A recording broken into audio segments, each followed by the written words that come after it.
But میں ایک واقعہ سنا دوں یہاں کہ چیز یہ ہے کہ گوئنگ بیک 300-200 ایئرز ایک جگہ جو ہے وہ کھانے کا اہتمام ہوا، ٹھیک ہے نا، اور اس کے اندر ایک یعنی کہ کیا کہتے ہیں اسے، بزرگ ہستی کہہ لو یا مولانا، ٹھیک ہے نا، علامہ ٹائپ مولانا تھے وہ، جو ہے کیا کہتے ہیں اسے، 500 آدمی کی دعوت تھی، 500 آدمی کا کھانے کا اہتمام تھا، تو 500 آدمی آیا تھا۔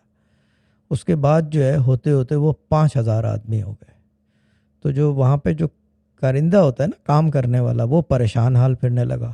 تو جو بزرگ تھے، علامہ تھے، ٹھیک ہے نا، اولیاء تھے، انہوں نے جو ہے بولا کہ کیا بات ہے، تو انہوں نے بتایا جو ان کے کارندے تھے کام کرنے والے کہ 5000 آدمی کا کھانا تھا، وہ 500 آدمی کا کھانا ہے اور تقریباً 5000 آدمی آ گیا ہے۔ تو انہوں نے کہا ٹھیک ہے، تھوڑی دیر خاموش رہے، تو پھر انہوں نے یہ کہا کہ ہر ڈونگا مارتے وقت، جب ہر ڈونگا اندر مارو گے کھانا نکالنے کے لیے، تو بسم اللہ الرحمن الرحیم پڑھ لینا، کھانا کبھی ختم نہیں ہوگا۔ اور ایگزیکٹلی یہ ہوا، پورے 5000 آدمی کھانا کھا کے گئے۔ It's on the tablets of history, اگر انٹرنیٹ پہ ریسرچ کرنا ہے کر لو، یہ واقعہ ہے کسی کا، ٹھیک ہے نا۔ یہ بسم اللہ کی بڑی برکت ہے، فلمیں بن چکی ہیں، میں یہ بات کرتا تھا، بسم اللہ کی برکت جو ہے نا، فلمیں بن چکی ہیں۔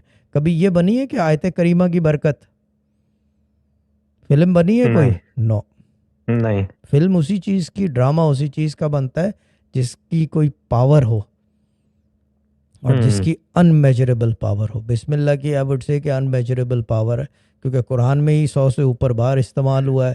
ہر سورت سے پہلے بسم اللہ پڑھی جاتی ہے، کیا کہتے ہیں، ہر آیت سے پہلے جب شروع کرتے ہیں تو بسم اللہ پڑھتے ہیں، پھر شروع کرتے ہیں،